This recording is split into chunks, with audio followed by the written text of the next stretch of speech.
Siapa yang siap untuk presentasi? Izin Bu, saya. Oke, silakan ya. Yang lain udah pada masuk ini di grup? Saya share screen ya. Ya. Yang ada baru Mbak Sinta, Mbak Sinta sama Pak Amin.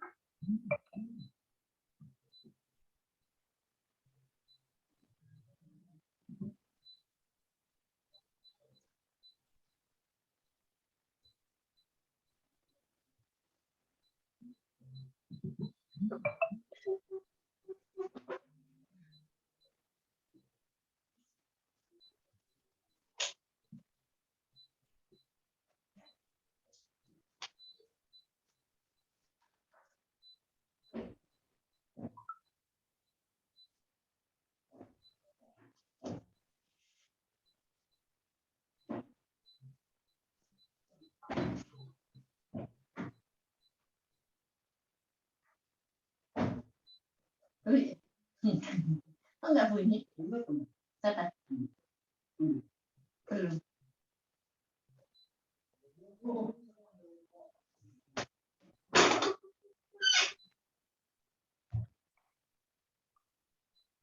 Sudah kelihatan izin? Udah, cuman belum dibuka ya filenya ya. Sudah Bu? Kok nggak tayang di Sudah. tempat Ibu? Ya, belum memang. Belum ya Bu? Belum. Belum dibuka Mbak Sinta.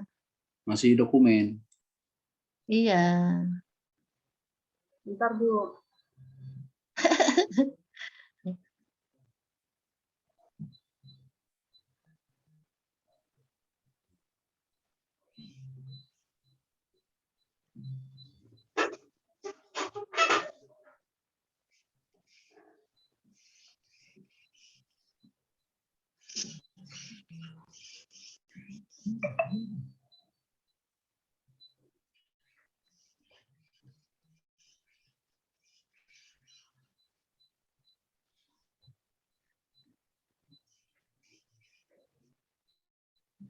Sudah belum?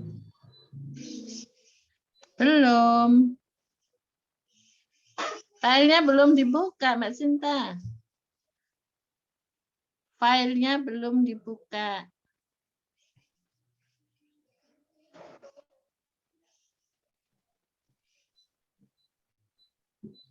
Kalau sekarang sudah belum Bu? Belum. Coba tutup dulu. Udah ditutup ini. Nah, tutup dulu. Coba ulang lagi.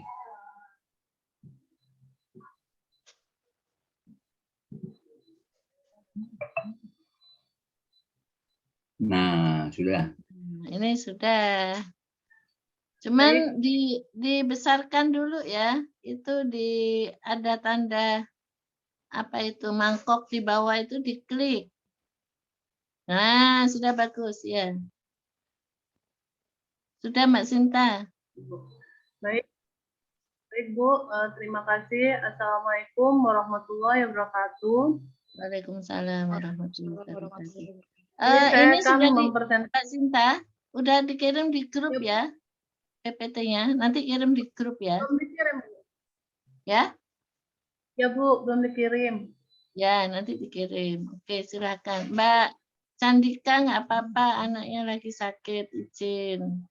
Nggak bisa on kamera. Nggak apa-apa, semoga cepat sembuh ya anaknya ya. Terima kasih Bu, mohon maaf ya Bu. Ya, nggak apa-apa. Takut ditinggal pergi tuh, ya.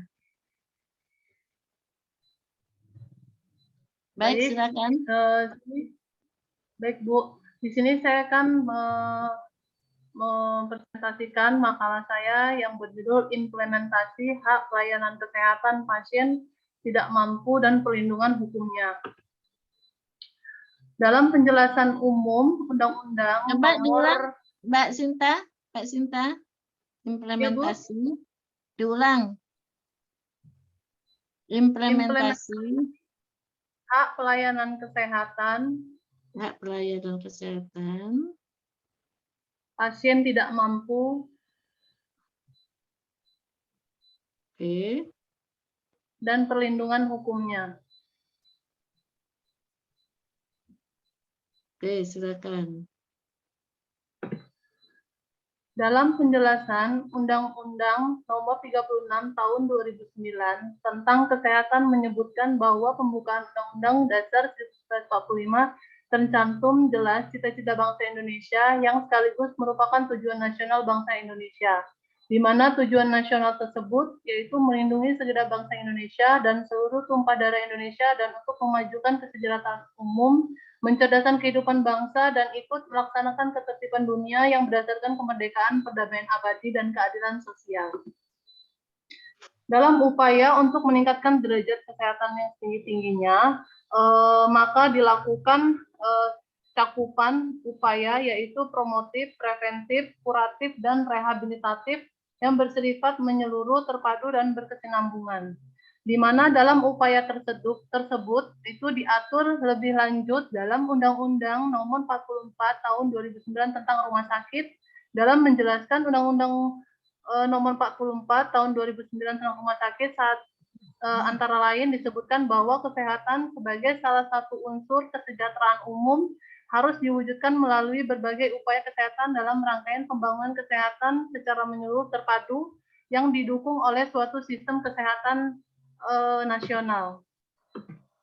Di sini dalam berkaitan dengan hak pasien di bidang kesehatan itu ada tugas-tugas kesehatan itu biasanya seringkali terkendala dari kelalaian kewajiban melakukan satu hal yang seharusnya tidak boleh dilakukan oleh seorang tenaga kesehatan, baik mengingat sumpah jabatan maupun profesinya. Di sini dalam upaya untuk menjamin akses pendidikan miskin terhadap pelayanan kesehatan, maka pemerintah mendirikan beberapa program, yaitu program jaringan pengamanan sosial kesehatan, program dampak pengurangan subsidi energi, program kompensasi pengurangan subsidi bahan bakar minyak. Pada awal tahun 2005 melalui keputusan Menteri Kesehatan nomor 1241-X1-04, pemerintah menetapkan program jaminan pemeliharaan kesehatan masyarakat miskin melalui pihak ketiga yaitu PT Askes. Program ini lebih dikenal sebagai program asuransi kesehatan masyarakat miskin atau Askeskin.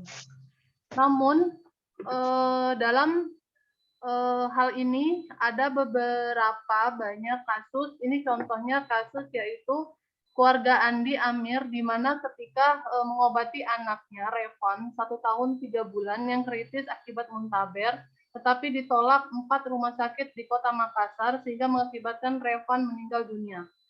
Dan di sini juga ada kasus bahwasannya balita bernama Abiasa Rizal Ahnaf 2 tahun, warga daerah Pasar Rebo, Jakarta Timur yang mengidap penyakit penyumbatan di saluran pencernaan. Ia kini harus dipanggil alkoholik karena pihak rumah sakit menolak dengan alasan kamar penuh, tidak lengkapnya peralatan di rumah sakit, serta lambat dalam memberikan perujukan kepada pasien. Di mana balita tersebut juga sebagai peserta Kartu Jakarta Sehat atau KJS, yang sebelumnya sudah berjuang ke sana kemari untuk segera mendapat penanganan segera. Dalam makalah ini, saya merumuskan masalah ini bagaimana pelaksanaan pelayanan hak kesehatan pasien tidak mampu berdasarkan Undang-Undang Nomor 36 Tahun 2009 dan Undang-Undang Nomor 44 Tahun 2009. Yang kedua, bagaimana sistem perlindungan hukum pasien tidak mampu terkait hak pasien rumah sakit dan dokter. Yang ketiga, bagaimana upaya hukum yang dapat dilakukan oleh pasien tidak mampu apabila tidak dilayani oleh rumah sakit. Di sini tujuannya yaitu untuk mengetahui pelaksanaan pelayanan hak kesehatan pasien tidak mampu berdasarkan Undang-Undang Nomor 36 Tahun 2009 dan Undang-Undang Nomor 44 Tahun 2009. Untuk mengetahui sistem perlindungan hukum pasien tidak mampu terkait hak pasien, rumah sakit, dan dokter. dan untuk mengetahui upaya hukum yang dapat dilakukan oleh pasien tidak mampu apabila tidak dilayani oleh rumah sakit. Di sini dalam pengertian perlindungan hukum, yaitu subjek hukum selaku pemikul hak-hak dan kewajiban-kewajiban, baik itu manusianya, badan hukum, maupun jabatan, dapat melakukan tindak-tindakan hukum berdasarkan kemampuan atau kewenangan yang dimilikinya. Tindakan hukum ini merupakan awal lahirnya hubungan hukum, yaitu interaksi antara subjek hukum yang memiliki relevansi hukum atau mempunyai akibat-akibat hukum, di mana fungsi hukum sebagai instrumen pengatur dan instrumen perlindungan.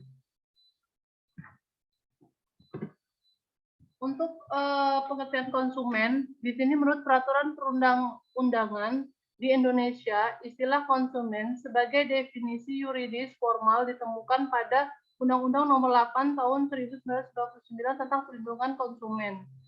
Di sini UU PK menyatakan konsumen adalah setiap orang, pemakaian barang, dan jasa yang bersedia dalam masyarakat baik bagi kepentingan diri sendiri, keluarga, orang lain, maupun makhluk hidup lain dan tidak untuk diperdagangkan. Yang ketiga, dasar hukum perlindungan konsumen yaitu Undang-Undang tentang Perlindungan Konsumen ini mengacu pada filosofi pembangunan nasional bahwa mengenai tersebut termasuk pembangunan hukum yang memberikan perlindungan terhadap konsumen yang tercantum dalam Pancasila dan Undang-Undang Dasar 1945. Di sini yang tinjauan tentang hak pelayanan kesehatan pasien itu dalam Undang-Undang Nomor 36 Tahun 2009 tentang kesehatan, bahwasannya memperoleh informasi yang benar dan lengkap tentang keadilan dirinya. Yang kedua, memberikan persetujuan ataupun penolakan terhadap terapi yang dilakukan atas dirinya. Yang ketiga, menjaga rahasia kedokteran terkait dengan kondisi dan layanan medis lainnya. Yang keempat, opini kedua.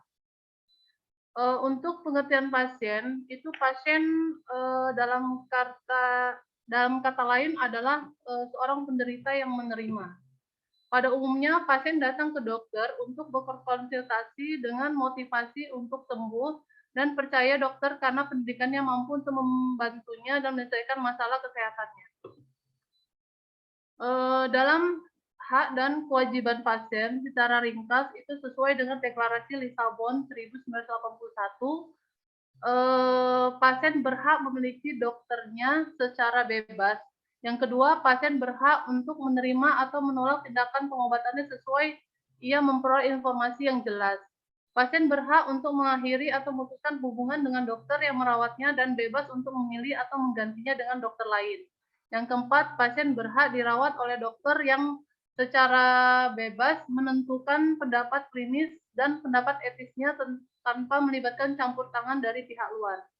Pasien berhak atas privasi yang harus dilindungi, ia pun berhak atas kerahasiaan data-data medik yang dimilikinya. Pasien berhak mati secara bermartabat dan terhormat. Pasien berhak menerima atau menolak bimbingan moral ataupun spiritual. Dan pasien berhak mengadukan dan berhak atas penyelidikan pengaduannya serta berhak diberi tahu hasilnya. Selain itu, kewajiban pasien adalah kewajiban untuk memberikan informasi yang benar kepada dokter, kewajiban memenuhi petunjuk atas nasihat dokter, dan kewajiban memberikan honorarium atau imbalan yang pantas. Dalam perlindungan hukum pasien, di sini suatu jaminan diberikan oleh negara kepada semua pihak untuk dapat melaksanakan hak dan kepentingan hukum yang dimilikinya dalam kepastian sebagai subjek hukum. Hubungan hukum antara pasien, dokter, dan rumah sakit di sini merupakan hubungan pelayanan kesehatan sebagai tindak medis antara health provider atau pemberi pelayanan kesehatan dengan penerima layanan kesehatan. Di Indonesia, informed consent dalam pelayanan kesehatan telah memperoleh pembenaran secara yuridis melalui Peraturan Menteri Kesehatan Republik Indonesia Nomor 580/Menkes/1985. Walaupun dalam kenyataannya untuk pelaksanaan pemberian informasi guna mendapatkan tujuan tidak sederhana yang dibayangkan, namun setidak-tidaknya telah diatur secara hukum. Dasar hukum hubungan antara pasien, dokter, dan rumah sakit itu terjadi dalam satu hubungan medis dan dua hubungan hukum. Hubungan medis antara dokter dan pasien dalam ilmu kedokteran berlangsung sebagai hubungan biomedik aktif pasif. Hubungan dokter pasien sungguh merupakan hubungan unik yang dikenal dengan sebutan perjanjian terapeutik. Disinilah perjanjian terapeutik digunakan pada peristiwa terjadi hubungan profesional antara dokter dengan pasien berkaitan dengan usaha untuk memperoleh kesembuhan pasien. Di sini ada hubungan tersebut berdasarkan Bahder Johan Nasution dalam bukunya Hukum Kesehatan memberikan definisi mengenai perjanjian terapeutik, yaitu transaksi terapeutik, yaitu perjanjian antara dokter dengan pasien berupa hubungan hukum yang melahirkan hak dan kewajiban kedua belah pihak. Segala bentuk perjanjian merupakan suatu perbuatan hukum dan diatur dalam Kitab Undang-Undang Hukum Perdata dalam dua bentuk kategori perjanjian, yaitu suatu perjanjian berdasarkan hasil dan yang lain berdasarkan usaha yang optimal. Di sini hak dan kewajiban dalam pasal 4 Undang-Undang Nomor 23 Tahun 1992 itu tentang kesehatan, bahwasannya setiap orang mempunyai hak yang sama dalam memperoleh derajat kesehatan yang optimal. Hak pasien dalam pelayanan kesehatan secara umum dapat dirinci sebagai berikut, yaitu hak atas perawatan, hak untuk menolak cara perawatan tertentu, hak untuk memilih tenaga kesehatan dan rumah sakit yang akan merawat pasien tersebut, dan hak atas informasi, hak untuk menolak perawatan tanpa izin, hak atas rasa aman, hak atas pembatasan terhadap pengaturan kebebasan perawatan, hak untuk mengakhiri perjanjian perawatan, dan hak atas 24-day visitor right, dan hak pasien menggugat atau menuntut, hak pasien mengenai bantuan hukum, dan hak pasien untuk menasihatkan mengenai percobaan oleh tenaga kesehatan atau ahli. Di sini beberapa kewajiban pasien yang harus dipenuhi dalam pelayanan kesehatan, yaitu kewajiban memberikan informasi, kewajiban melaksanakan nasihat dokter atau tenaga kesehatan, kewajiban untuk berterus terang apabila timbul masalah dan hubungannya dengan dokter atau tenaga kesehatan, dan kewajiban memberikan imbalan jasa, serta kewajiban memberikan ganti rugi apabila tindakannya merugikan dokter atau tenaga kesehatan. Untuk hak dan kewajiban bagi para pihak, dokter juga mempunyai hak dan kewajiban, yaitu memperoleh informasi yang selengkap-lengkapnya dan sejujur-jujurnya dari pasien yang akan digunakannya bagi kepentingan diagnosa maupun terapeutik. Hak atas imbalan jasa atau honorium terhadap pelayanan yang diberikan kepada pasien, dan hak atas itikat baik dari pasien atau keluarganya dalam melaksanakan transaksi terapeutik. Hak membela diri terhadap tuntutan atau gugatan pasien atas pelayanan kesehatan yang diberikannya, dan hak untuk memperoleh persetujuan tindak medis terhadap pasien atau keluarganya. Dalam Surat Keputusan Menteri Kesehatan Republik Indonesia Nomor 34 Tahun 1983, di dalamnya terkandung yaitu kewajiban dokter di Indonesia, yaitu kewajiban umum, kewajiban terhadap penderita, kewajiban terhadap teman sejawatnya, dan kewajiban terhadap dirinya. Asas-asas hukum yang berkaitan dengan hubungan hukum antara pasien, dokter, dan rumah sakit itu ada istilah yang namanya transaksi terapeutik, di mana menghasilkan apa yang disebut dengan pelayanan medik atau tindakan medik. Di sini ada Jamkesmas, bahwasannya pada tahun 2004 yaitu pemerintah mengeluarkan suatu program kebijakan sebagai salah satu model dari sisi jaminan sosial kesehatan, yaitu yang pertama PJKMM, lalu berubah menjadi PT Askes pada tahun 2005, terus sekarang yang sampai sekarang ini menjadi BPJS atau JKN.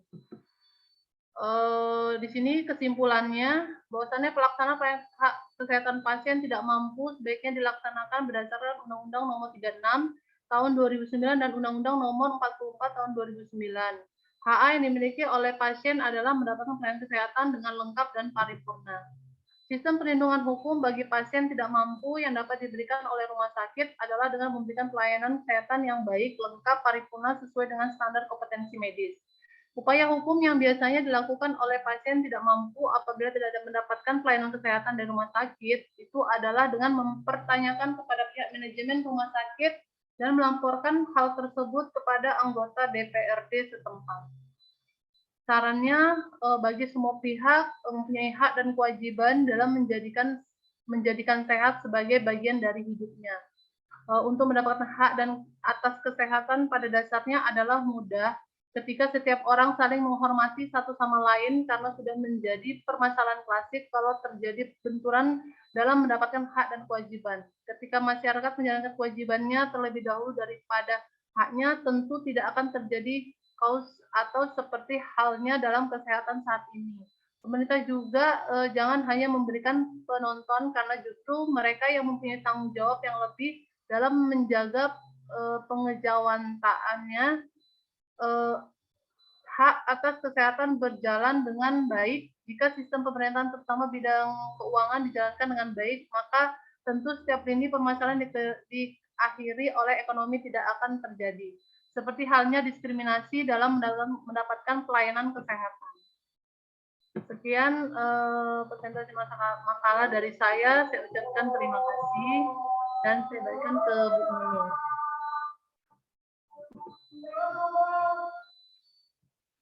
Baik, terima kasih Mbak Sinta yang sudah memaparkan makalahnya implementasi hak pelayanan kesehatan pasien tidak mampu dan perlindungan hukumnya. Ya. Ini kalau dilihat atau dibaca judul ini seperti ada dua variabel. Ya, yang pertama implementasi dan yang kedua perlindungan hukum. Ya, jadi judulnya ini bisa jadi dua judul, ya. Luas ini. Yang di kelas A1 udah alhamdulillah 2 orang sudah mengajukan judul, ya. Yang masih ada hubungannya dengan etika profesi kesehatan, si Mbak Andini sama Mbak Mona Lisa. Ya. Mungkin yang di B1 ini juga sudah siap-siap untuk mengajukan judul. Ya. Kayaknya Pak Amin ini judulnya sudah ada ini.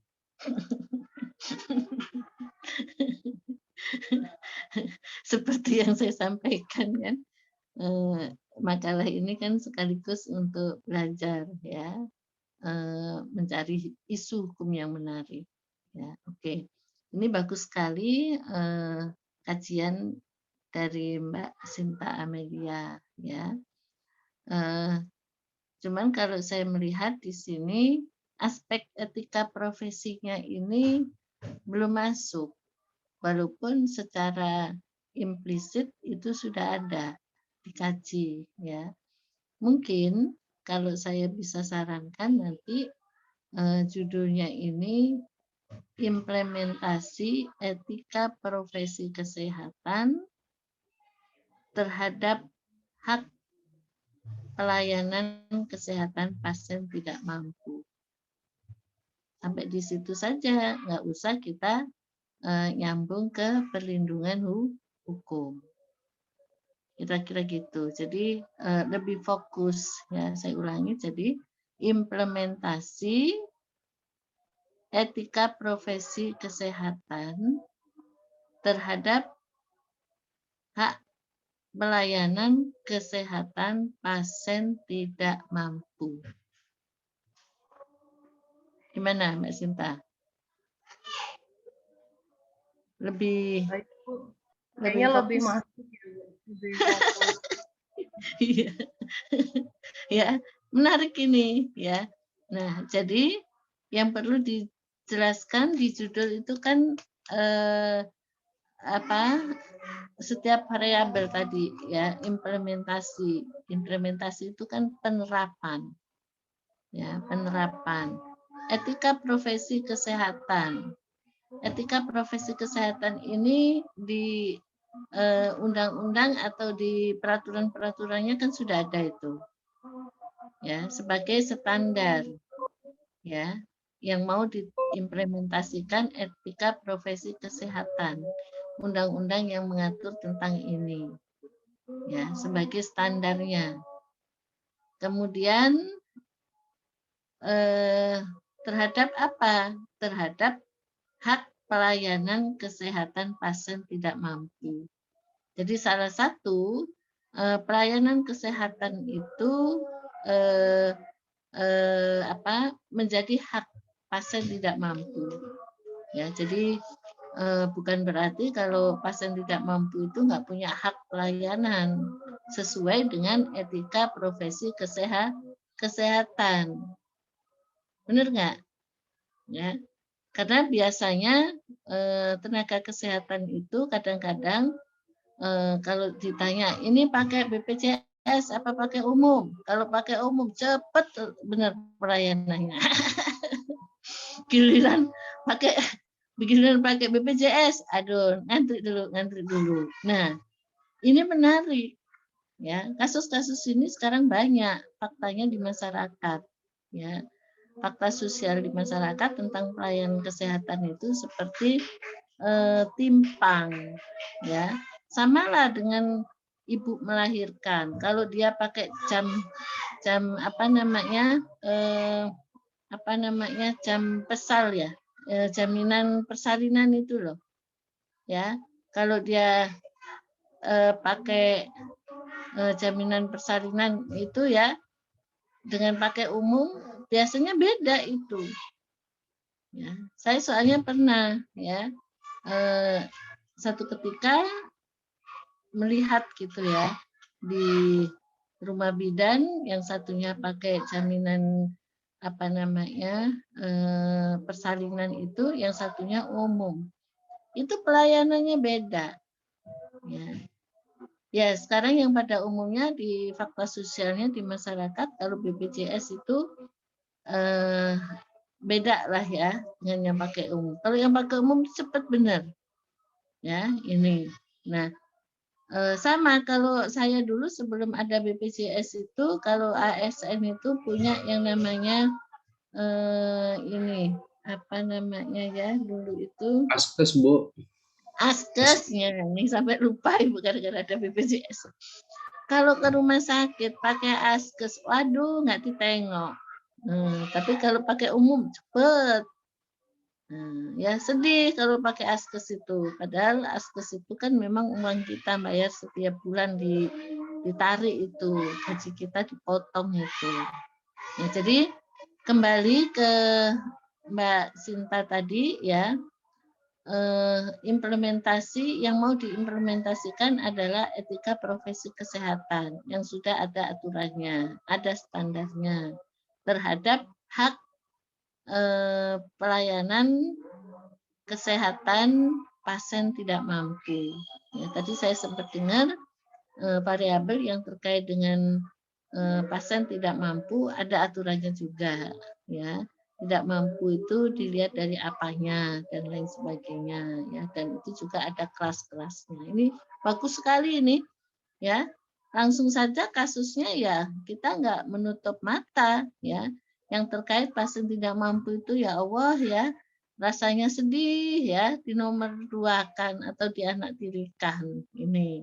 Ya, bagus sekali. Jadi ini masukan saya ke judul ya. Nanti tinggal diurai di dalam makalah kan gitu ya. Seperti biasa, mulailah dengan melihat fakta sosial. Kenapa judul ini menjadi menarik ya? Karena melihat kenyataan di masyarakat ada ketimpangan pelayanan kesehatan ya terkait dengan hak pasien tidak mampu. Ini ya, itu dimulai dari situ sehingga memunculkan isu hukum, melihat implementasi etika profesi kesehatan itu. Nah, ya sudah ini untuk tesis bagus ini, ya. Jadi empirisnya banyak, ya. Karena kalau sudah bicara implementasi ini pasti empiris, ya. Karena sudah penerapan, ya. Oke, kita lanjut diskusi. Silakan temennya ini, ya. Di sini ada Pak Aminuddin, ada Mbak Chandrika, dan juga ada Mbak Nurul. Ya, silakan dimulai dari siapa?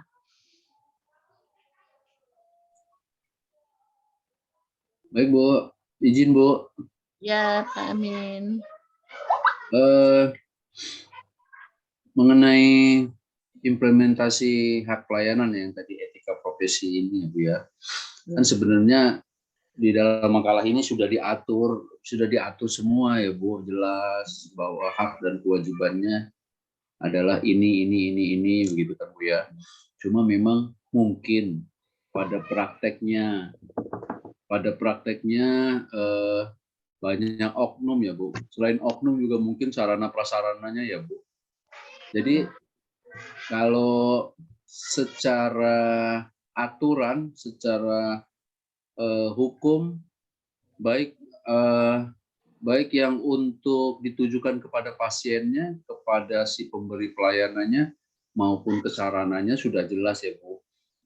Jadi mungkin di sini permasalahannya hanya pelaksanaan, teknis pelaksanaannya ya Bu.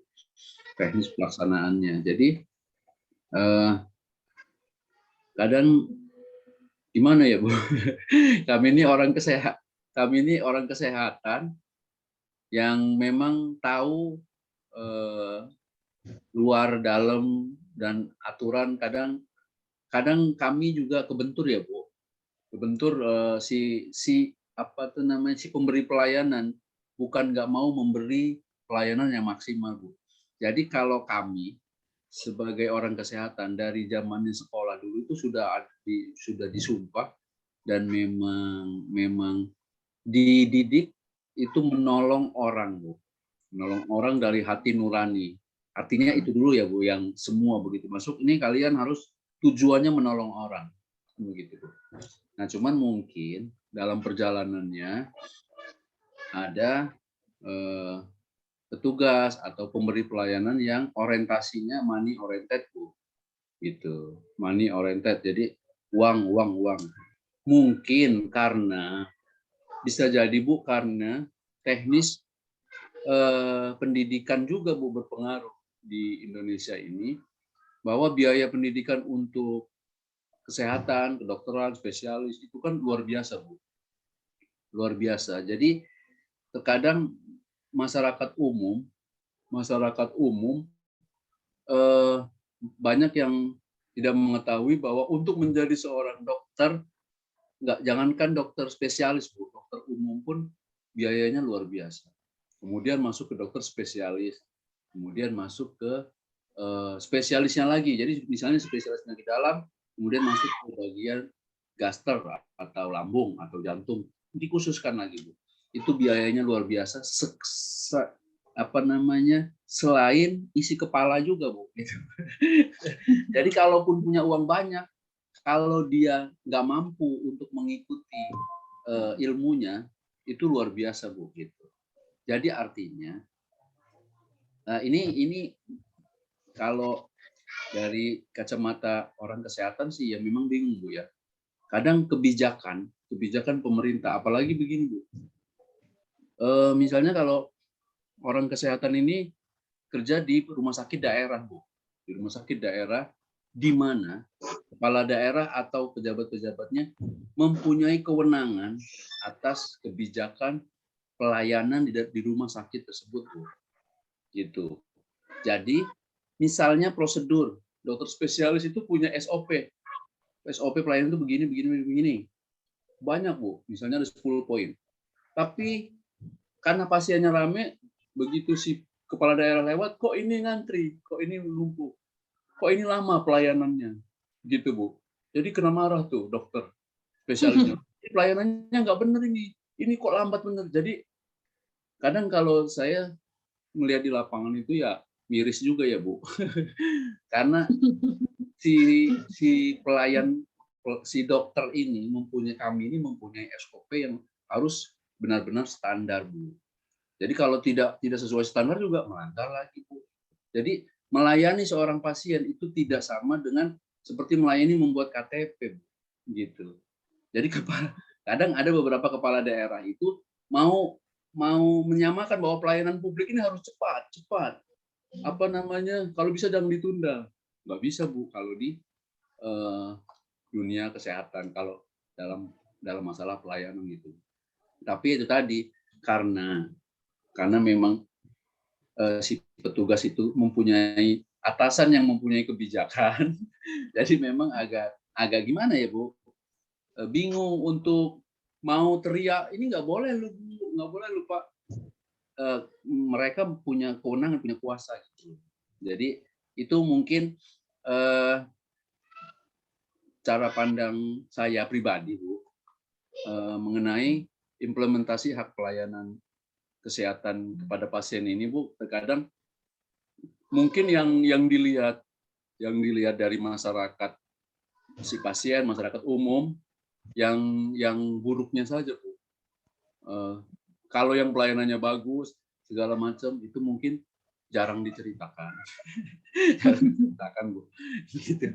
Dan memang juga ya itu tadi Bu, kemudian sarana dan prasarana Bu itu yang seperti pernah saya kasih pandangan bahwa sarana di Indonesia Bu, di negara kita juga kan kurang memadai sekali ya Bu ya. Gitu. Jadi antara misalnya kita melayani 10 pasien harusnya 10 ranjang, ini kita cuma punya 3 ranjang Bu di UGD itu. Jadi padahal udah darurat Bu, tapi ya mau nggak mau ngantri gitu.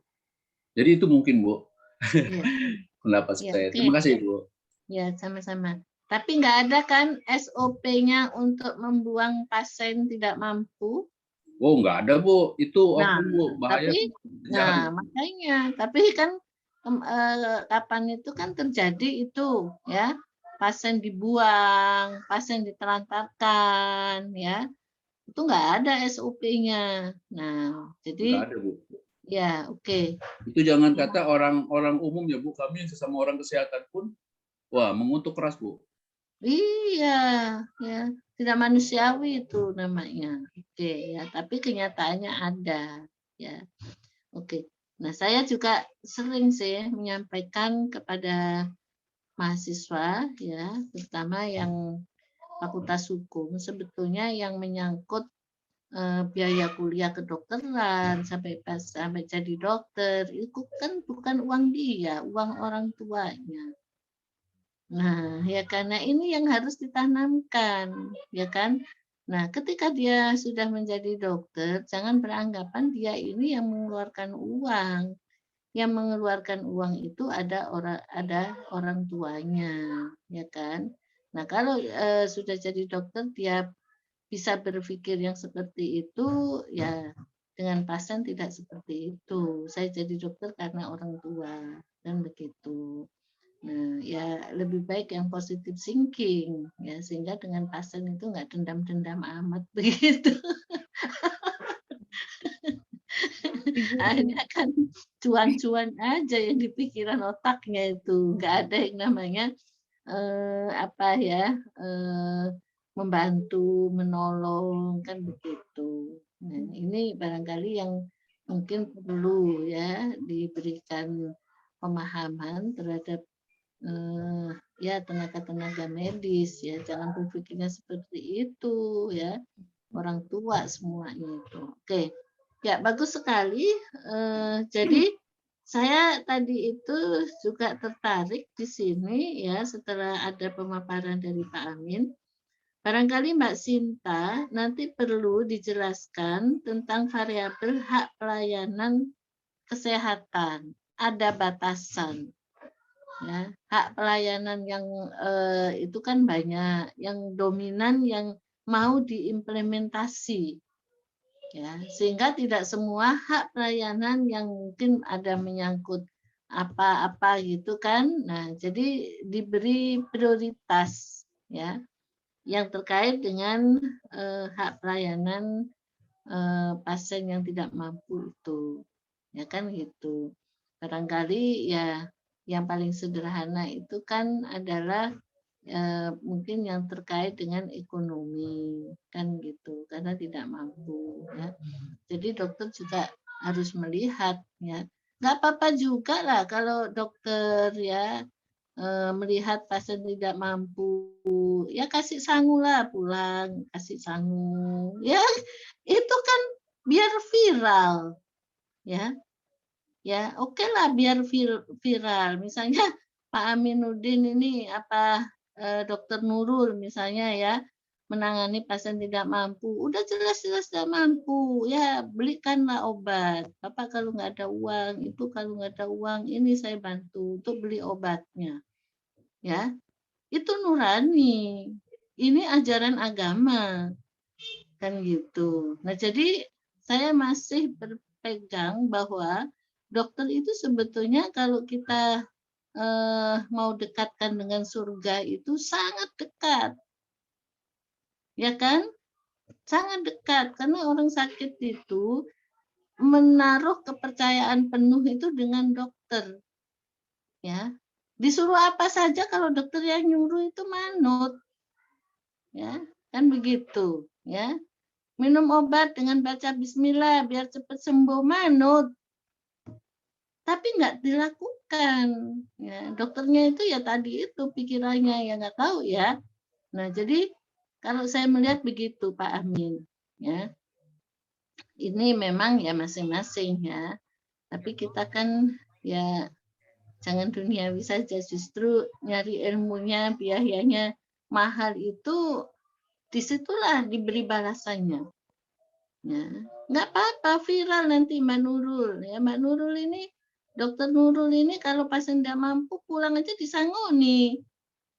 Nah, hebat nggak? Ya, nggak apa-apa viralkan itu. Itu bagian dari sedekahnya. Sedekahnya para medis itu ya dengan pasien. Ya, nggak usah cari yang lain. Dengan pasien itu sedekahnya. Mau berupa materi, non materi, layanan dengan senyum saja itu sudah sedekahnya dengan pasien. Pasiennya sejuk, seneng dengan dokternya ramah. Ini dokter jutek banget. Ya, kayak sudah nggak ada waktu untuk bicara dengan pasien. Nah, gimana itu Pak Aminuddin? Saya sering melihat yang seperti itu. Di dekat Jalan Pramuka sana ya ada tulisan itu. Setiap hari Kamis sunat gratis. Ini luar biasa dokter ini. Ya. Ya, dia buka praktek untuk sunat gratis setiap hari Kamis. Nah, apa ini enggak surga? Ya. Sunat itu cuma sekali seumur hidup.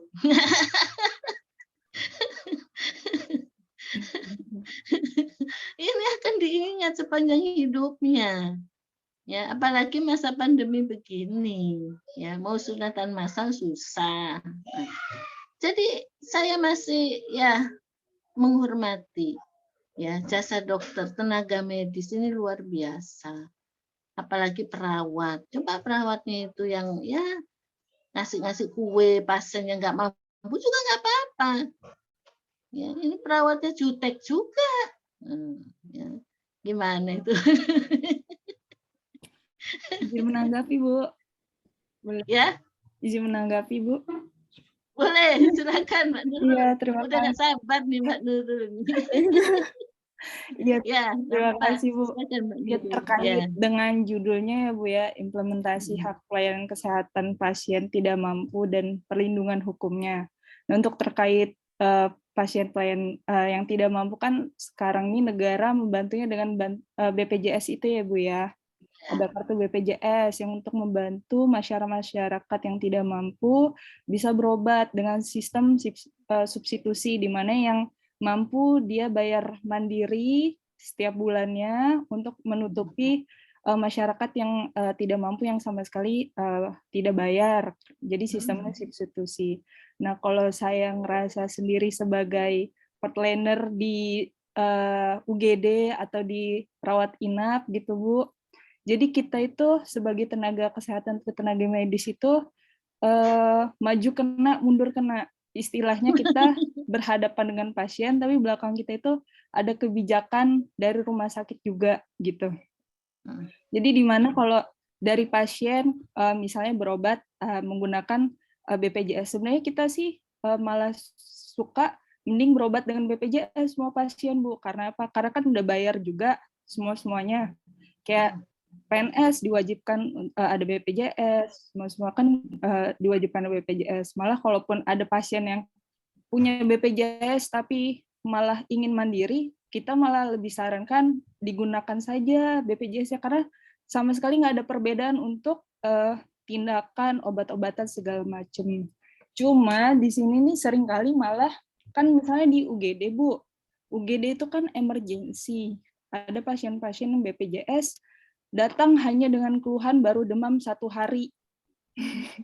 Demam 1 hari minta diperiksa di emergency atau UGD. Sebenarnya kan kalau demam 1 hari bisa ke vaskes pertamanya. Nah,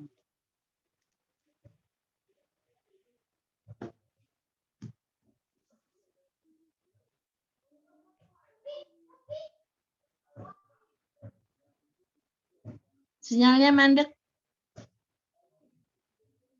Pak Nurul. Sinyalnya jelek ini kali. Nggak bergerak Mbak Nurulnya. Oke, ditanggapi Mbak Sinta aja dulu. Dari masukan-masukan yang sudah ada. Ini kayaknya Mbak Nurul nggak bergerak nih. Bu, kalau boleh izin saya menanggapi juga, Bu. Boleh? Mbak Chandrika ya? Iya, Ibu. Oke, silakan. Ya, boleh. Kalau saya tadi lebih tertarik dengan Ibu yang tadi Ibu ada pernyataan dari Ibu kalau peserta BPJS biasanya agak lama ya Bu ya pelayanannya. Kalau itu kan saya juga kebetulan mengalami sendiri Bu, karena saya kebetulan kan dokter praktek mandiri yang juga melayani BPJS. Jadi kalau saya itu kesulitannya, bukan kesulitan Ibu, mungkin salah satu hambatannya itu adalah kalau untuk pasien BPJS pertama kita harus cek dulu Bu statusnya aktif atau tidak. Yang kedua kita itu masukin rekam medisnya double Bu. Jadi ada namanya P-Care Bu ya. Jadi kita harus masukin rekam medis secara online ke BPJS, terus rekam medis kita sendiri. Kalau saya kebetulan menerapkan rekam medis di tempat saya jadi 2 kali Bu. Nah kadang-kadang Bu yang bikin jadi agak terlambat adalah di proses itu. Karena kan kalau untuk pasien umum dia langsung Bu ya daftar biasa umum ada pelayanan gitu. Kalau untuk BPJS itu Bu, kadang-kadang kalau ternyata statusnya tidak aktif, kita harus menjelaskan dulu gitu kan Bu ya, kenapa tidak aktif, terus bayarnya kemana gitu. Nah yang seperti ini nih kadang-kadang kalau di tempat saya, karena kebetulan saya nggak di rumah sakit Bu ya, kalau di tempat saya itu yang menyita waktu gitu Bu. Mungkin itu yang bikin jadi rasanya kok kalau pasien umum kok dia datang terlambat tapi kok pelayanan duluan gitu. Kok saya datang duluan, kok saya belum dipanggil gitu Bu. Padahal curiga sebenarnya dulu Ibu. dikerjain juga Bu. Sebenarnya dikerjakan juga, tapi kan karena memang harus dicek dulu statusnya dan lain-lain Bu ya. Gitu ya. Kita di situ pasiennya memang iya Bu. Kalau dari saya itu mungkin Oke, yang ya lain-lain udah. sudah Ya. dengan Aminuddin, dengan Berarti Dr. Nurul tadi sebagian juga sudah. Tapi memang berarti ada saya satu pertanyaan seujon dari ya. saya untuk Dokter Sinta mungkin Bu ya. Dokter Sinta sendiri yang tadi dijelaskan itu secara kode etik kedokteran di pasal mana Mbak yang sekiranya itu melanggar gitu? Pasal kan kemarin kita sudah bahas tentang kode etik kedokteran Ibu ya. Jadi kalau menurut Mbak Sinta kode etik kedokteran mana yang sekiranya tidak sejalan dengan apa yang Mbak Sinta paparkan gitu. Terima kasih Bu, mungkin dari situ aja yang saya terima kasih Bu. Assalamualaikum Oke, warahmatullahi wabarakatuh. sama-sama. Waalaikumsalam. Nah, ini suudzon Ibu ya, jadi mohon maaf kalau nggak benar. Tapi kebanyakan gitu sih ya. BPJS susah gitu ya, tapi mudah-mudahan nggak seperti itu. Salah saya kalau gitu. Oke, nggak apa-apa. Ini mau ditanggapi Mbak Sinta, apa Mbak Nurul masih nyambung?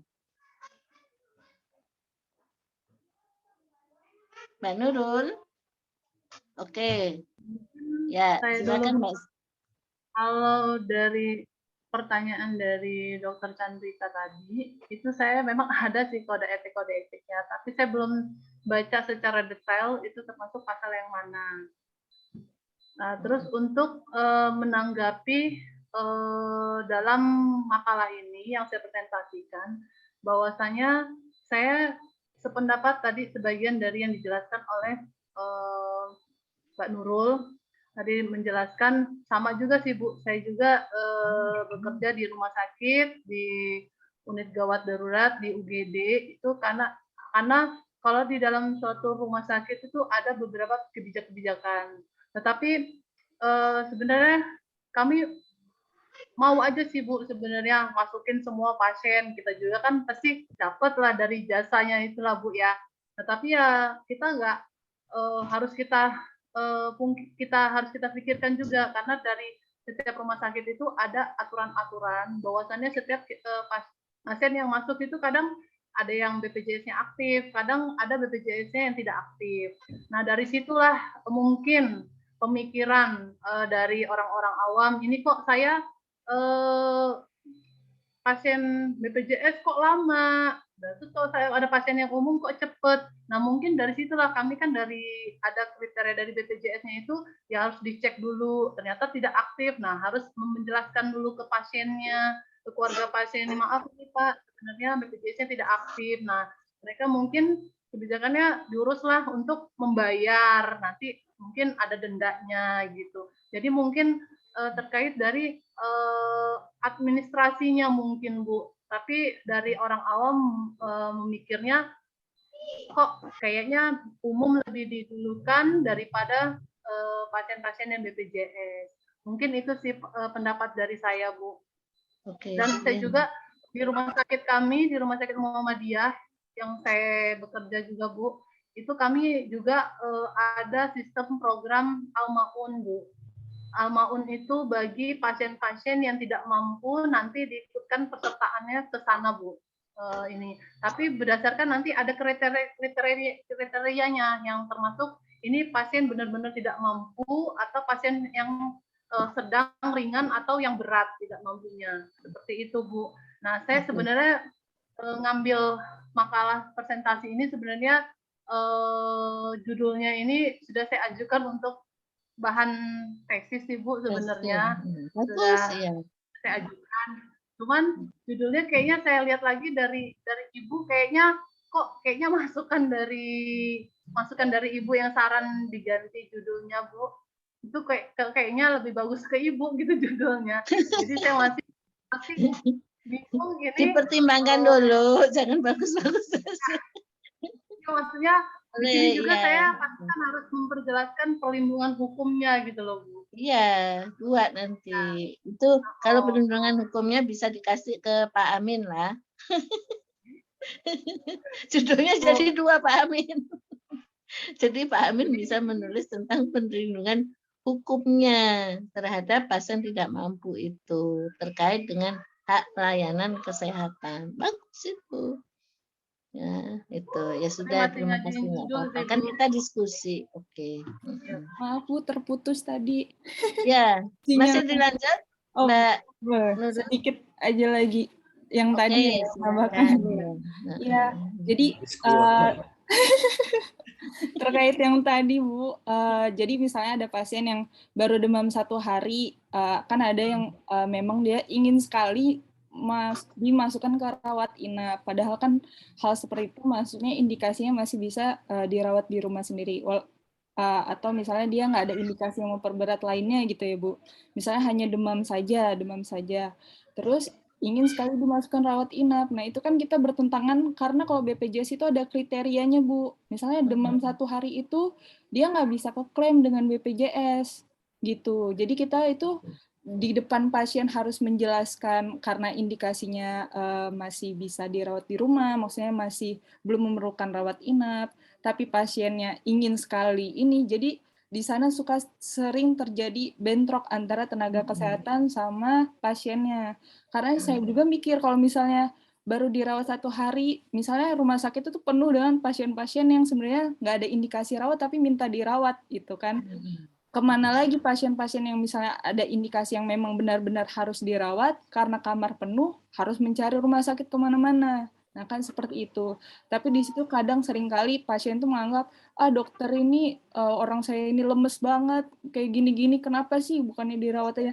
Nah, itu kadang seringkali terjadi bentrok di situ. Terus ada juga yang anggap lama banget sih saya dari UGD ini udah dari jam 8 kok udah jam 10 ini belum masuk rawat inap.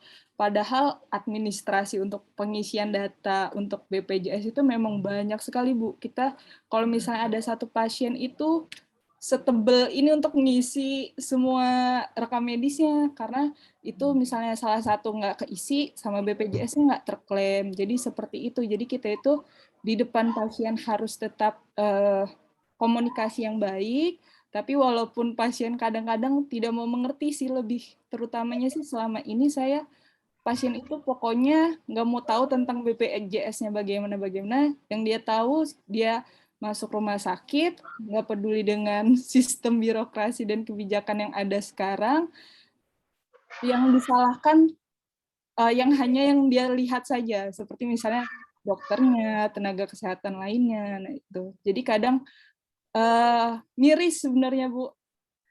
Kadang pasien-pasien kan ada perlindungan. Apakah dokter itu ada juga nggak sih perlindungan hukumnya gitu? Nah, itu jadi judul itu perlindungan terhadap tenaga medis.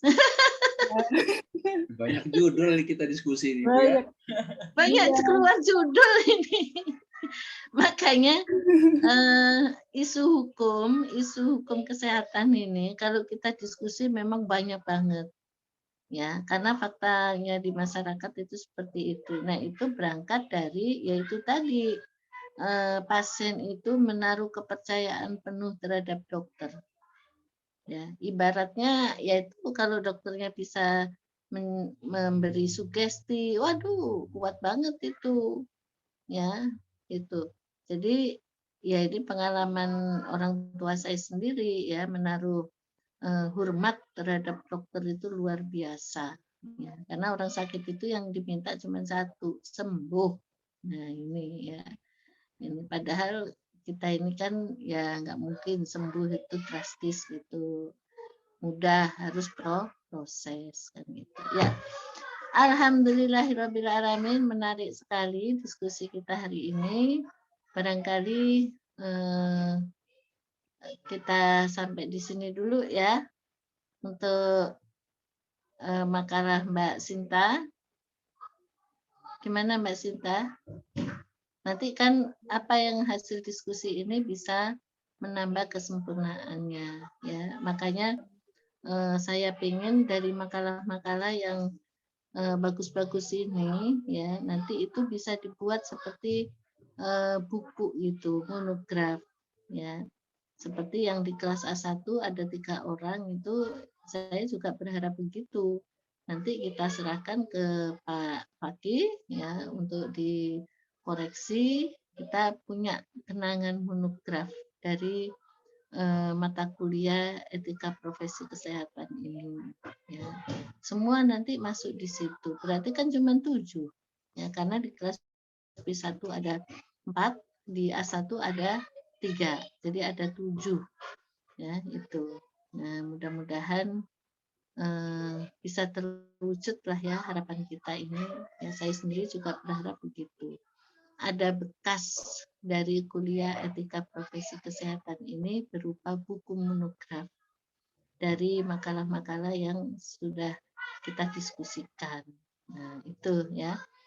Minggu depan terserah siapa dulu, mau Pak Amin dulu atau atau Mbak Chandrika.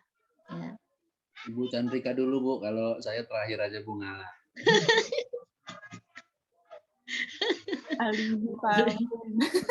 Boleh, ya boleh, nggak apa-apa ya. Jadi untuk sementara sampai di sini dulu ya diskusi kita, mungkin bisa berkembang lagi untuk minggu depan ya. Mudah-mudahan judul dari Mbak Sinta nanti bisa diasisi oleh konsentrasi hukum kesehatan Pak Fakih ya. Itu menarik. Cuman kalau mau dijadiin tesis tadi ya yang saya sampaikan tadi terkait dengan hak pelayanan kesehatan pasien tidak mampu itu sudah ada indikasinya, tidak mampu apa-apa gitu ya. Itu menarik, bagus kok ini. Ya, bagus untuk disumbangkan apa ya hasil temuannya di masyarakat. Ya, oke. Baiklah, saya kira untuk pertemuan hari ini sampai di sini dulu, kurang lebihnya saya mohon maaf. Pada Allah saya mohon ampun. Tetap kita saling berdoa, sehat semua sekeluarga ya. Mbak Chandrika mudah-mudahan anaknya cepat sembuh ya, yang lagi sakit demam. Pak Nurul juga begitu ya, lagi hamil banyak sedekah melalui memberi ada pasien tidak mampu tadi. Iya, Iya, Bu. iya, kasih nasi bungkus pasien tidak mampu, ada keluarganya, Masya Allah, ya, itu luar biasa, ya, nanti viral loh itu, ya. Dokter siapa yang suka ngasih nasi bungkus pasien tidak mampu? Udah, ya kalau sehari cuman 10 nasi bungkus, bawalah dari rumah. Nah, ya, atau kue-kue, bawalah pasien tidak mampu, kasih kue-kue gitu. Insya Allah ya, karena sedang mendidik janin yang ada dalam kandungannya. Nah, ya kan gitu ya. Oke, sampai di sini dulu. Assalamualaikum warahmatullahi wabarakatuh. Waalaikumsalam warahmatullahi Waalaikumsalam. wabarakatuh. Terima Terima kasih, kasih, Bu. Bu. Sama-sama. Oke.